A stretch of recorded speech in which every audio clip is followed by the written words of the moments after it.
They say never bite the hand that feeds you. Marcus Kellerman should have listened to that advice before he decided to feed me to the wolves. My name is Nora Whitfield, and for 8 years I've been the backbone of Trinity Logistics Group's operations division here in Denver. While other departments hemorrhaged money and churned through staff like a revolving door, my team consistently delivered the highest profit margins in company history. I built relationships with vendors who trusted my word over any contract. I cultivated clients who specifically requested me by name. I transformed a failing department into the crown jewel of the entire operation. But apparently, none of that mattered to Marcus. Let me paint you a picture of Trinity Logistics before I arrived. The company was bleeding cash, losing major accounts weekly. And the operations division was essentially a graveyard where promising careers went to die.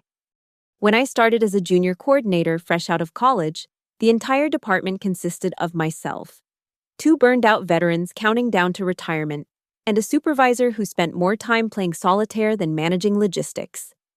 I didn't just survive that environment. I thrived.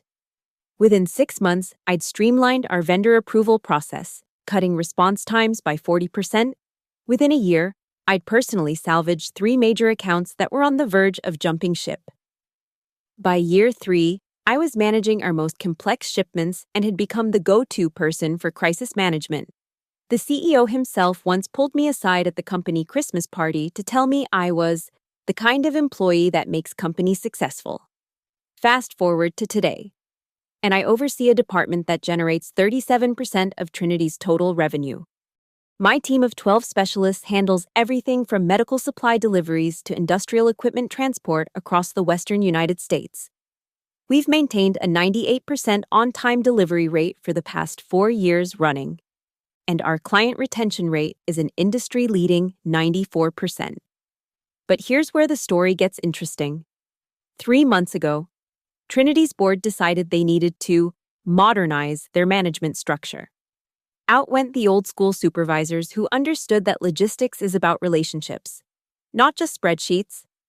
In came a new breed of MBA-wielding managers who spoke in buzzwords and measured success in PowerPoint presentations rather than actual results. Enter Marcus Kellerman, my new supervisor. Marcus arrived at Trinity with an impressive resume from a consulting firm that specialized in operational optimization. He was 34, impeccably dressed, and armed with enough corporate jargon to fill a small dictionary. His first week, he scheduled individual meetings with each department head to discuss strategic alignment and process enhancement opportunities. When my turn came, I walked into his office expecting a routine introduction. Instead, I found myself facing what felt like an interrogation. "Nora," Marcus began, not bothering to look up from his laptop. "I've been reviewing your operational methodologies, and I have some concerns about your approach to vendor management." I raised an eyebrow. "What kind of concerns?" "Well, for starters, you seem to operate outside established protocols quite frequently. I see here that you've authorized emergency shipments without going through proper approval channels. You've negotiated contract modifications without legal review. You've even established personal relationships with vendors that circumvent our official procurement processes." I leaned back in my chair, choosing my words carefully. "Marcus, those deviations you're referring to are exactly why we've maintained our performance metrics. When a medical facility in Phoenix needs emergency supplies at 2 a.m, they don't have time for a 3-day approval process. When a vendor calls me directly because they trust my judgment, that's not a problem, that's an asset." Marcus finally looked up from his screen, his expression cold. "That's exactly the kind of thinking we need to change around here. Modern logistics operations require transparency, accountability, and systematic processes. What you're describing sounds more like nepotism than professional management." The word hit me like a slap. Nepotism. As if 8 years of proven results could be dismissed as favoritism. "Let me make sure I understand," I said, my voice steady despite the anger building in my chest. "You're suggesting that our department's record-breaking performance is due to nepotism rather than competence?" "I'm suggesting that your methods, while perhaps effective in the short term, create unsustainable dependencies, and expose the company to unnecessary risks.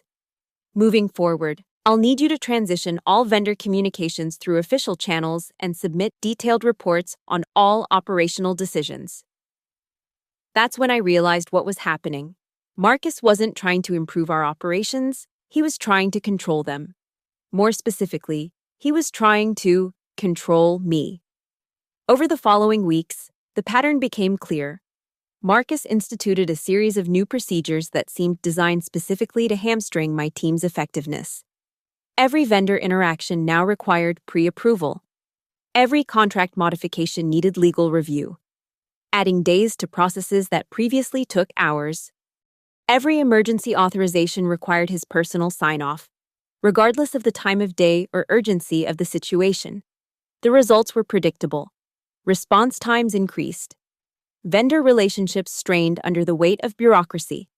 Clients began expressing frustration with delays and red tape, but Marcus seemed oblivious to the deteriorating situation, focused instead on his precious process documentation. Then came the team meetings. Marcus instituted mandatory weekly collaboration sessions, where he would lecture us on the importance of systematic thinking and organizational alignment. He'd stand at the front of the conference room with his whiteboard markers and flowcharts, explaining to a room full of experienced logistics professionals how to do their jobs. The irony wasn't lost on anyone. Here was a man who had never managed a single shipment, never negotiated with a panicked client at midnight, never had to coordinate emergency transportation across 3 time zones, telling us how logistics worked. But the breaking point came during a particularly tense meeting in late October. One of our biggest clients, Meridian Healthcare, had experienced a critical shortage of surgical supplies due to a manufacturing delay. Their distribution center in Salt Lake City needed an emergency shipment to avoid canceling scheduled surgeries. This was exactly the kind of situation where my team excelled. We had established relationships with multiple vendors who could source the required materials and transportation partners who could deliver within hours. I laid out the solution: contact our primary medical supplier in Los Angeles, arrange for emergency stock transfer, and coordinate with our preferred expedite carrier for same-day delivery. Total cost, $12,000. Total time, 6 hours from approval to delivery. Marcus shot it down immediately. "This request hasn't gone through proper channels," he said, not even looking at the detailed proposal I'd prepared. "We need to submit this to procurement for vendor verification, get legal approval for the emergency rate structure, and document the entire process for compliance review." "Marcus," I said, trying to keep my voice level, "that process will take 3 days minimum. Meridian needs these supplies today." "Then perhaps Meridian should have planned better," he replied with a shrug. "We can't abandon our protocols every time a client claims they have an emergency." The room fell silent. My team members exchanged glances, clearly uncomfortable with the direction the conversation was heading. Janet Morrison, one of my senior coordinators, cleared her throat. "Marcus, with all due respect, emergency medical supplies aren't really something you can plan better for. Manufacturing delays happen, equipment failures happen. The whole point of our service is to solve these problems quickly." Marcus's expression hardened. "Janet, I appreciate your perspective, but what you're describing is reactive management. Modern logistics requires proactive planning and systematic execution. If we keep enabling poor planning by our clients, we'll never break the cycle of crisis management." That's when I realized Marcus didn't just misunderstand our business, he fundamentally opposed it. He saw our greatest strength, our ability to solve complex problems quickly, as a weakness to be eliminated. I stood up slowly, gathering my papers. "Marcus, I'm going to make this very simple. Meridian Healthcare has been our client for 6 years. They generate $2.4 million in annual revenue for this company. They've never missed a payment, never disputed a charge, and they've referred 4 additional clients to us. If we let them down today because of paperwork, we won't just lose their business. We'll lose our reputation in the entire healthcare logistics sector." Marcus leaned back in his chair. a slight smile playing at the corners of his mouth. Nora, I appreciate your passion, but emotions don't drive business decisions. Data does. And the data shows that our current ad hoc approach to crisis management is unsustainable. What data? I asked, genuinely curious. Because the data I'm looking at shows consistent revenue growth, industry-leading performance metrics, and the highest client satisfaction ratings in company history. That's legacy data, Marcus said dismissively. It doesn't account for the hidden costs of your approach, the compliance risks, the vendor dependencies, the lack of scalability. Moving forward, we need to focus on building sustainable systems rather than relying on individual heroics. Individual heroics, there it was, the real issue. Marcus didn't just want to change our processes, he wanted to diminish the role of experienced professionals who had built the department's success. I sat back down, my mind racing. This wasn't about efficiency or modernization. This was about control. Marcus had identified me as a threat to his authority, and he was systematically dismantling everything I'd built to establish his own dominance. Fine, I said quietly. I'll submit the emergency request through proper channels. But I want it on record that I strongly disagree with this approach. Marcus nodded, satisfied. Noted. Janet, please prepare the documentation for procurement review. We should have an answer by Thursday. Thursday. 3 days after Meridian needed the supplies, I walked out of that meeting knowing exactly what I had to do. But first, I needed to make some phone calls. That evening, I sat in my car in the Trinity parking lot, dialing a number I'd memorized years ago. It rang twice before a familiar voice answered. Nora, this is unexpected. How are things at Trinity? The voice belonged to David Chen, Senior Vice President of Operations at Everstream Logistics, Trinity's biggest competitor. David and I had worked together briefly at a smaller firm early in our careers, and we'd maintained a professional relationship over the years. He'd actually tried to recruit me twice in the past, but I'd always declined out of loyalty to Trinity. David, I need to ask you something, and I need you to be completely honest with me. If I were to become available, would Everstream be interested in discussing opportunities? There was a pause on the other end of the line. Nora, that's a hell of a question. Are you telling me you're considering leaving Trinity? I'm telling you that things are changing here, and not for the better. I'm not making any decisions yet, but I want to know what my options are. Well, without going into specifics, I can tell you that we've been looking for someone with your exact skill set to head up our new Western division. The position would involve significantly more responsibility and, frankly, significantly more compensation than what you're probably making at Trinity. I closed my eyes, feeling a mix of relief and dread. Relief that I had options. Dread that it might come to that. David, I appreciate the honesty. Can you give me a few weeks to see how things develop here? Of course, but Nora, don't wait too long. The market is changing, and opportunities like this don't stay open indefinitely. After ending the call, I sat in the darkened parking lot for another 20 minutes, thinking about everything that had brought me to this point. 8 years of building relationships, solving problems, and delivering results. 8 years of proving that expertise and dedication matter more than processes and procedures. And now it might all be for nothing, because Marcus Kellerman couldn't tolerate the idea that someone else might know more than he did. The next morning brought news that confirmed my worst fears. Meridian Healthcare had been forced to cancel 2 surgical procedures due to supply shortages. They'd managed to source some materials from a backup supplier, but at nearly double the cost and with significant delays. The call came at 9:30 a.m. Nora, this is Patricia Valdez from Meridian. I need to understand what happened with our emergency request yesterday.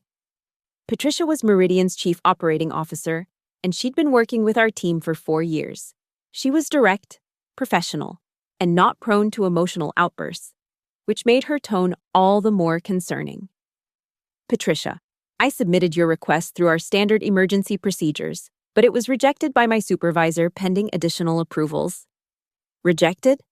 Nora, we've been working together for years.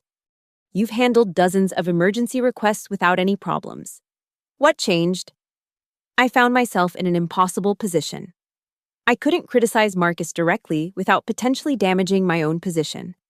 But I also couldn't let Patricia think the failure was due to my team's incompetence. We've implemented some new procedures that require additional approvals for emergency requests.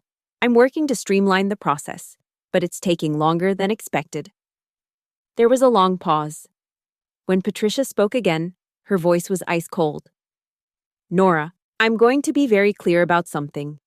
Meridian Healthcare has been loyal to Trinity because of the service your team provides. We pay premium rates because we expect premium service. If Trinity can't deliver on emergency requests, then we need to reconsider our relationship. I understand your frustration. Patricia, give me a chance to address this internally, and I'll get back to you with a solution. I hope you can, Nora. But honestly, we're already exploring other options. We can't afford to have our operations held hostage by bureaucracy. The line went dead. I stared at my phone, feeling the weight of the situation settling on my shoulders. Meridian represented nearly 15% of my department's revenue.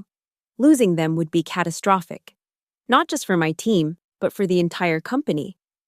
But as I sat there, a different thought began to form. What if this wasn't about saving my position at Trinity?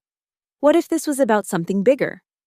I opened my laptop and began researching Everstream Logistics' recent expansions. What I found was fascinating. They'd been aggressively pursuing contracts in the healthcare logistics sector, but they lacked the established relationships and operational expertise to compete effectively with Trinity. In other words, they had the resources, but lacked the connections. I had the connections, but was being hamstrung by management that didn't understand their value. The math was simple. Over the next 2 weeks, I watched Marcus systematically dismantle everything I'd built. He replaced our streamlined vendor approval process with a cumbersome committee structure that added days to routine decisions. He instituted mandatory training sessions on systematic thinking that pulled experienced coordinators away from their actual work. He even went so far as to reassign some of our most important client relationships to junior staff members who lacked the experience to handle complex logistics challenges. The results were predictable and devastating. Response times increased by an average of 40%. 3 major vendors began expressing frustration with the new bureaucratic requirements and started prioritizing other clients. 2 additional clients called to complain about service delays, and 1 actually issued a formal complaint to Trinity's executive management, but Marcus seemed oblivious to the deteriorating situation. In his weekly reports to senior management, he focused on process improvements and compliance metrics while ignoring the operational failures that were mounting daily. The breaking point came during a department meeting in early November. Marcus had called the meeting to discuss performance optimization opportunities, which I knew was corporate speak for layoffs. He stood at the front of the conference room with his usual collection of charts and graphs, explaining to a room full of experienced professionals why their performance was subpar.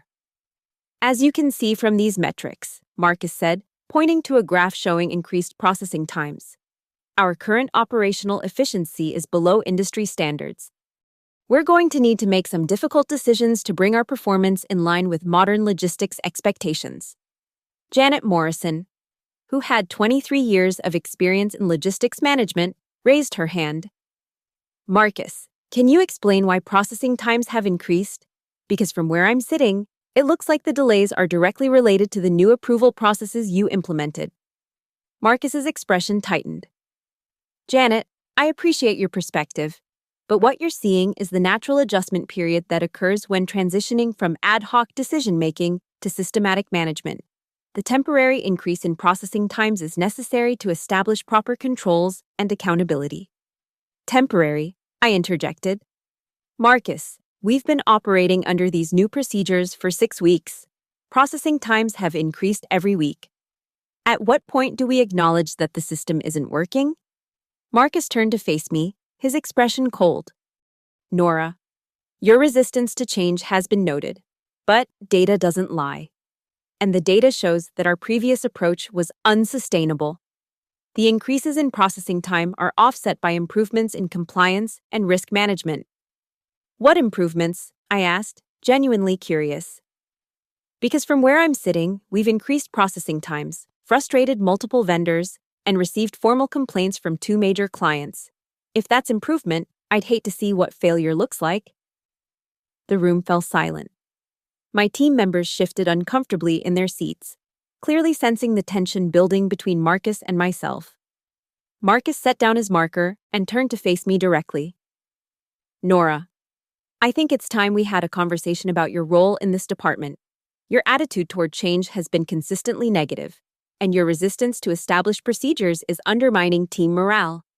I felt my blood pressure rising, but I kept my voice steady.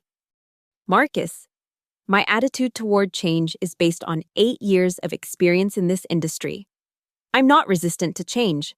I'm resistant to change that makes us less effective.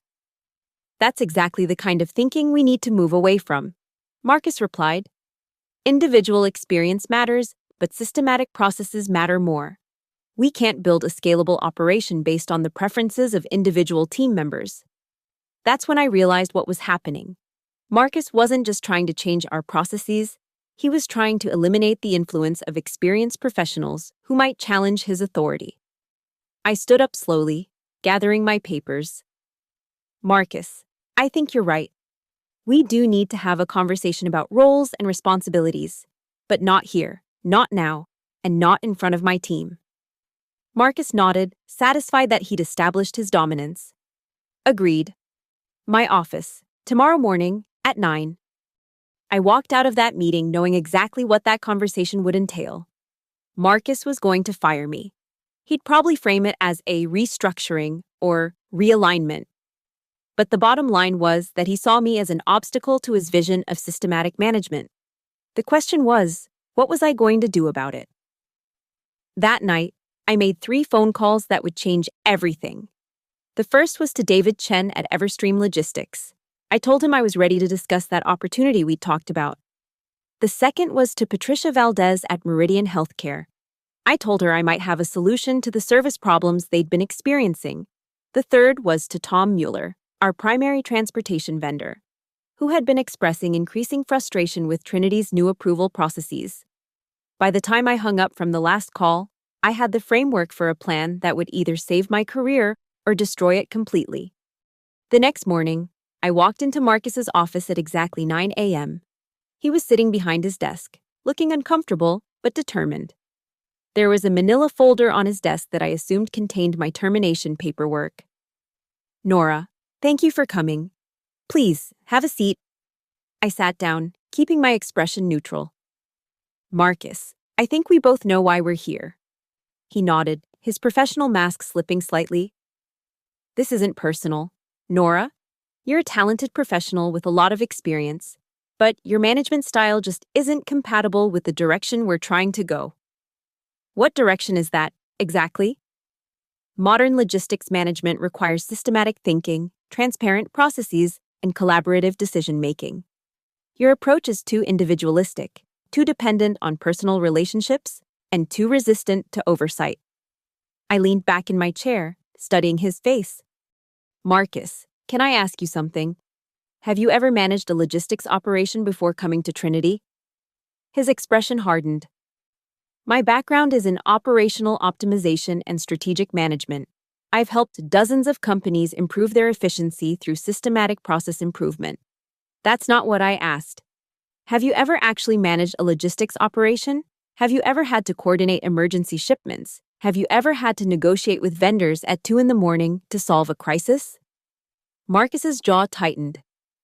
Experience in operational management is about more than just handling day-to-day crises. It's about building systems that prevent crises from occurring in the first place. Interesting theory, I said quietly. But here's the thing about logistics. Crises are inevitable. Equipment fails. Weather delays shipments. Manufacturers have quality control issues. The value of a good logistics team isn't that they prevent every crisis. It's that they solve problems quickly when crises occur. That's exactly the mindset we need to change, Marcus replied. Reactive management is inefficient management. Modern logistics requires proactive planning and systematic execution. I nodded slowly, finally understanding the fundamental disconnect. Marcus believed that good management meant eliminating uncertainty. I knew that good management meant adapting to uncertainty. Marcus, I'm going to save us both some time. I know you're planning to fire me, and honestly, I think it's probably for the best. We have fundamentally different views on how logistics operations should work, and one of us is going to have to give way. Marcus looked surprised, clearly not expecting such a direct approach. Nora, I want to be fair about this. Your performance has been strong in many areas, but I don't fit your vision of systematic management, I finished. I understand, and you're right. I don't. I believe in building relationships, making decisions quickly, and adapting to changing circumstances. If that's not compatible with your management style, then we're both wasting our time. Marcus seemed relieved that I was making this easy for him. I'm glad you understand. I think with some time and the right opportunity, you could be very successful in a different environment. I'm sure you're right, I said, standing up. When do you want my resignation? Actually, I think it would be better if we handled this as a termination. It would be better for your unemployment benefits, and it would allow us to frame this as a restructuring rather than a performance issue. I almost smiled. Marcus was trying to be generous, not realizing that he was actually doing me a favor. A termination would make it easier for me to implement my plan without any legal complications. That works for me, I said. Should I clean out my office today? Marcus nodded. I think that would be best. I'll have HR prepare the paperwork, and we can handle the transition over the next few days. I shook his hand, maintaining my professional demeanor. Marcus, I wish you the best of luck. I hope your systematic approach works out better than I expect. As I walked out of his office, I felt a strange mix of relief and anticipation. For the first time in months, I knew exactly what I was going to do. The next 4 hours were the most productive of my career. I started by calling Janet Morrison into my office. Janet was my senior coordinator and had been with the company for over 20 years. She was also one of the most respected logistics professionals in the industry. Janet, I need to tell you something, and I need you to keep it confidential for now. Marcus just fired me. Janet's face went pale. Nora, that's insane. You're the reason this department works. What's his reasoning? He says my management style isn't compatible with his vision of systematic operations. But honestly, Janet, I think he's doing me a favor. I've been offered a position at Everstream Logistics, and I'm going to take it. Janet stared at me for a long moment. Everstream? That's a significant opportunity. Are you sure about this? I'm sure. But I have a question for you. Would you be interested in coming with me? Everstream is launching a new Western division, and they're looking for experienced professionals to build it from the ground up. Janet's expression shifted from shock to interest. What kind of position are we talking about? Senior Operations Manager, 20% salary increase, full benefits, and equity participation. You'd be running day-to-day operations while I handle strategic planning and client development. Janet was quiet for a long moment, processing the implications. Nora, what about Trinity? What about our team? Janet, you've seen what's happening here. Marcus is systematically dismantling everything we've built. How long do you think it's going to be before he decides your experience is incompatible with his vision? She nodded slowly. You're right. He's already made comments about my resistance to change. It's probably just a matter of time. So what do you say? Are you interested in building something new? Janet smiled for the first time in weeks. When do we start? The next call was to Michael Santos, our lead transportation coordinator. Michael had been with the company for 12 years and had developed relationships with carriers across the western United States. He was also the person who made our emergency deliveries possible. Michael, I need to talk to you about something important. Can you come to my office? When Michael arrived, I gave him the same explanation I'd given Janet. His reaction was more emotional. They fired you? Nora, that's the stupidest thing I've ever heard. You built this department. You trained half the people working here. This place is going to fall apart without you. Maybe, I said. But that's not my problem anymore. My problem is figuring out what comes next.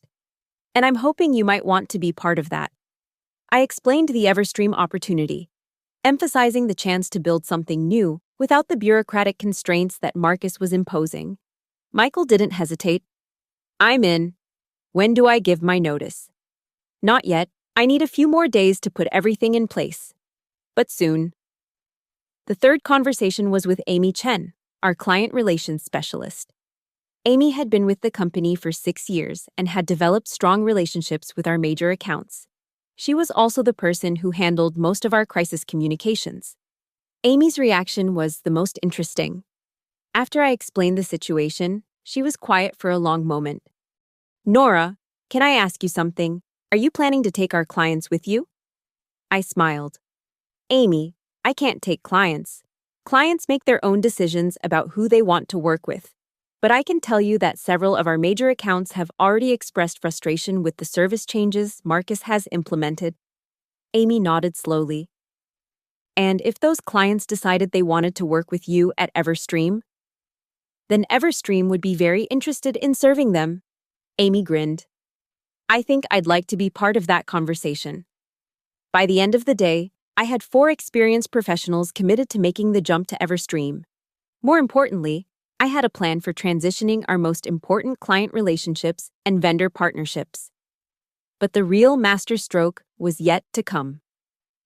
That evening, I called Patricia Valdez at Meridian Healthcare. Patricia, I wanted to follow up on our conversation last week about service issues. I think I have a solution that might interest you. I'm listening. I'm leaving Trinity to head up the Western Division at Everstream Logistics. I'll be bringing my core team with me, and we'll be able to offer the same level of service you've come to expect. But without the bureaucratic constraints that have been causing problems. There was a pause. Nora, that's a significant development. What kind of transition timeline are we talking about? I start at Everstream in 2 weeks. If Meridian is interested, we could have service agreements in place by the end of the month. What about our current contracts with Trinity? That's between you and Trinity. But I can tell you that most logistics contracts have 30-day termination clauses for service failures. Given the problems you've experienced recently, you'd probably have grounds for early termination if you wanted to pursue it. Patricia was quiet for a moment. Nora, I need to discuss this with my board, but I can tell you that we're very interested. The service issues we've experienced with Trinity are exactly the kind of problems we can't afford to have in our operations. I understand. Take your time with the decision. But, Patricia, if you do decide to make a change, I'd recommend moving quickly. The healthcare logistics market is getting more competitive, and the best partnerships are built on trust and proven performance. I couldn't agree more. I'll be in touch within the week. The next morning, I walked into Trinity's offices for what I knew would be the last time. Marcus had asked me to spend the day transitioning my responsibilities to other team members, but I had a different plan. I started by calling Tom Mueller, our primary transportation vendor. Tom, I wanted to let you know that I'm leaving Trinity, effective immediately. I know you've been frustrated with the new approval processes, and I wanted to give you a heads up about what's coming. Tom's response was immediate. Nora, I was hoping you'd call. These new procedures are killing us. We've had to turn down 3 emergency jobs this month because we couldn't get approvals fast enough. If you're moving somewhere else, I'd love to know where. Everstream Logistics. I'm heading up their new Western Division. Everstream. That's interesting. They've been trying to get our business for years, but they never had the operational expertise to handle our more complex jobs. That's changing, I said. I'm bringing my team with me, and we'll be able to offer the same level of service you're used to, but with better support and faster approvals. Tom laughed. Nora, if you can deliver on that, you'll have all the business you can handle. When do you start? 2 weeks. I'll call you once we're up and running. The next call was to Jennifer Walsh at Apex Medical Supplies, our second largest vendor. Jennifer had been working with our team for 5 years and had consistently praised our responsiveness and professionalism. Jennifer, I have some news that I think you'll find interesting. I'm leaving Trinity to head up operations at Everstream Logistics. Jennifer's reaction was immediate and enthusiastic. Nora, That's fantastic news. I've been so frustrated with the changes at Trinity. The new approval processes are ridiculous. And honestly, I've been looking for alternatives. Well, now you have one. Everstream has been wanting to break into the medical supply logistics market. And with my team handling operations, we'll be able to offer competitive rates with better service. I love it. Send me the details as soon as you're ready to take on new business. By noon, I had contacted 8 of our 10 primary vendors. 7 of them expressed immediate interest in working with Everstream. The 8th was Tom's biggest competitor, who had been trying to steal our business for years. But the real coup came with my final call of the day. I dialed the number for Global Tech Industries, Trinity's largest client. Global Tech represented nearly 20% of our department's revenue, and they had been working with Trinity for over a decade. This is Robert Sterling, Global Tech Operations. Robert, this is Nora Whitfield. From Trinity Logistics. I wanted to give you a personal heads up about a change that's going to affect our service relationship. Robert and I had worked together for 6 years, and he'd consistently praised our team's performance. He was also one of the most cost-conscious executives I'd ever worked with. What kind of change are we talking about, Nora? I'm leaving Trinity to head up operations at Everstream Logistics. I'll be bringing my core team with me, and we'll be launching a new Western division specifically focused on technology sector logistics. There was a long pause. Nora, that's unexpected. What does this mean for Global Tech's relationship with Trinity? That's entirely up to you, Robert. But I can tell you that Everstream is very interested in competing for your business. They've been wanting to break into the technology logistics market, and with my team handling operations, we'd be able to offer competitive rates with the same level of service you've come to expect. The same level of service? Actually, better service. Everstream has more resources than Trinity, and they're not encumbered by the bureaucratic processes that have been slowing down our response times recently. Robert was quiet for a moment. Nora, I have to ask, are you saying there have been service issues at Trinity that we haven't been aware of? I'm saying that Trinity has implemented new management processes that prioritize compliance over responsiveness. For a client like Global Tech, that could mean longer processing times and less flexibility in handling urgent requests. That's concerning. We've been very happy with the service your team provides, but flexibility is crucial for our operations. I understand. And I want you to know that if Global Tech ever decides to explore alternative logistics providers, Everstream would be very interested in discussing how we could serve your needs. I appreciate that. Nora, can you send me your contact information at Everstream? I'd like to have it on file. Of course, I'll be starting there in 2 weeks. When I hung up the phone, I felt a sense of satisfaction I hadn't experienced in months. For the first time since Marcus had arrived, I felt like I was back in control of my professional destiny. The next 2 weeks passed in a blur of meetings, planning sessions, and transition activities. At Trinity, Marcus struggled to maintain operations as my team members began giving their notice. Janet was the first to leave, followed by Michael and Amy. By the end of the first week, Marcus had lost 4 of his most experienced staff members. Meanwhile, at Everstream, I was building something new. David Chen gave me complete autonomy to structure the Western Division according to my vision.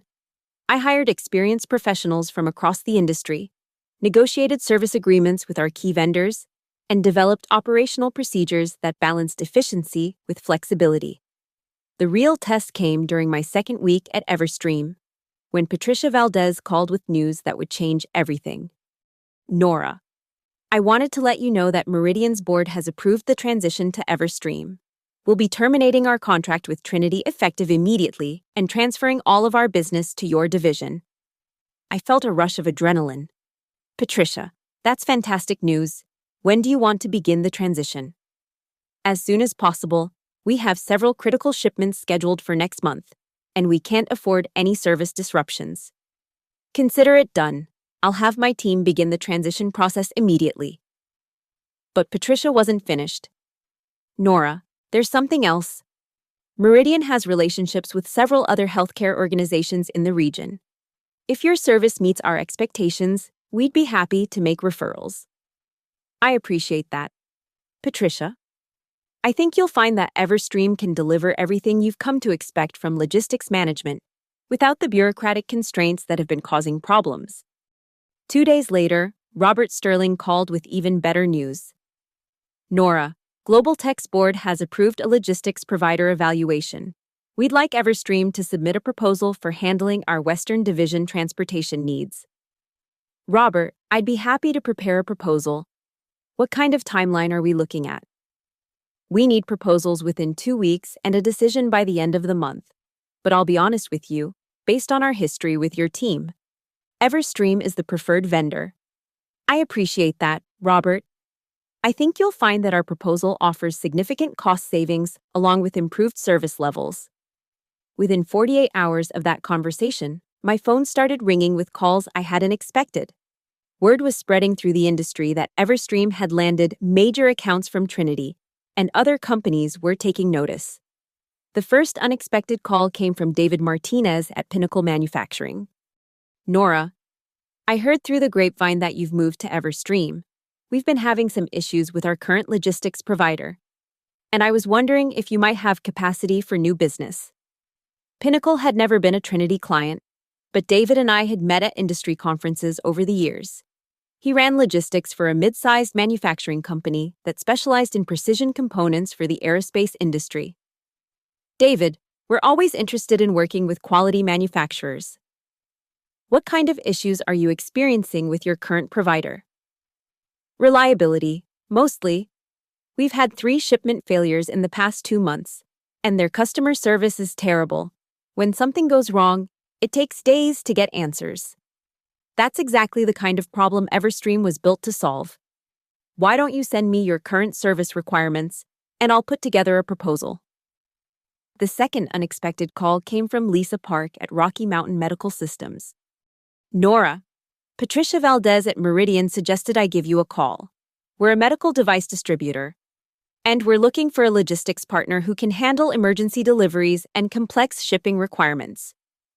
Lisa, medical logistics is one of our core competencies. What specific challenges are you facing?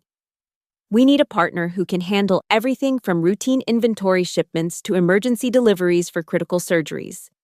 Our current provider is great for routine stuff, but they fall apart when we have urgent requirements. That sounds like a perfect fit for our capabilities. When would be a good time to discuss your specific needs?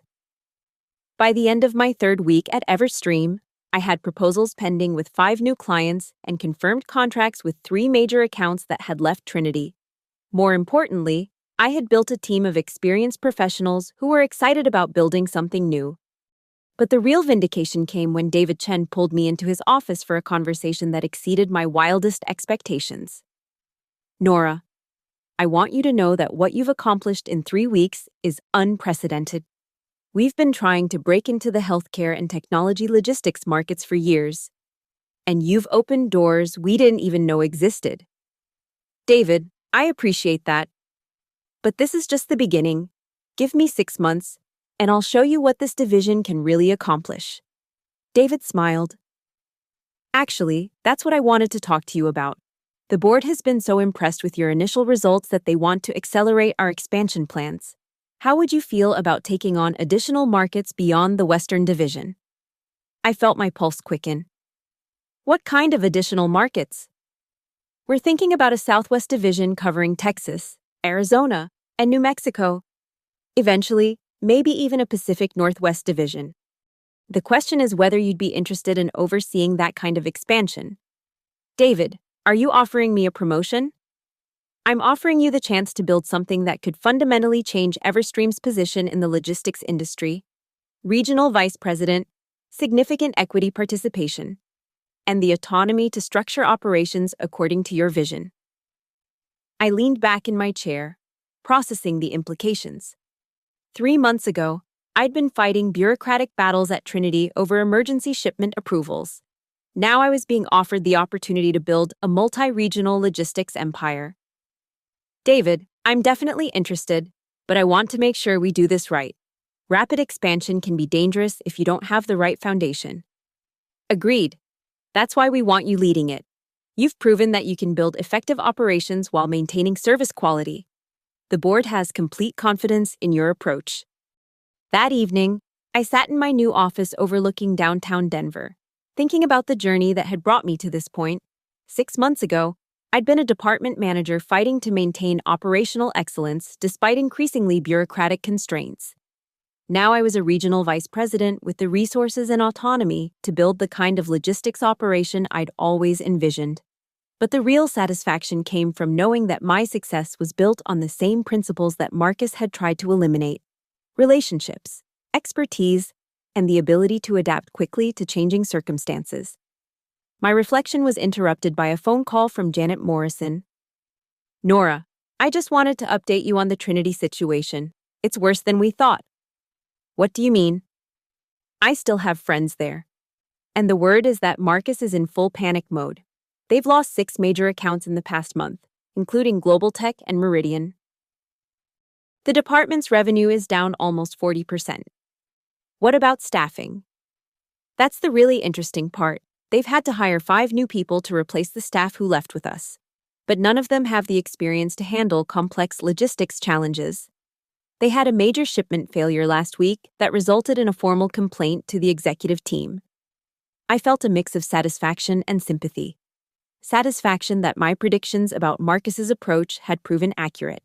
Sympathy for the remaining staff who were trying to hold things together despite inadequate leadership. "Janet, what's the mood like over there?" "Grim. The word is that the executive team is asking serious questions about Marcus's management approach. Apparently, the CEO specifically asked why so many experienced staff members left within such a short time frame. And what was Marcus's explanation? According to my source, he blamed it on resistance to change and lack of adaptability. But the executives aren't buying it. When you lose 40% of your revenue in a month, it's hard to argue that the problem is with the people who left." I shook my head, feeling a strange mixture of vindication and regret. I'd tried to work within Marcus's system, but he'd been so focused on asserting control that he'd missed the fundamental reality of logistics management. Relationships matter more than processes. "Janet, I appreciate the update. But honestly, Trinity's problems aren't our concern anymore. We need to focus on building something better." "You're absolutely right. And Nora, I want you to know that everyone on the team feels the same way. We're excited about what we're building here." After hanging up, I returned to the proposal I'd been working on for a potential client in Phoenix. It was exactly the kind of complex, multimodal logistics challenge that I loved solving.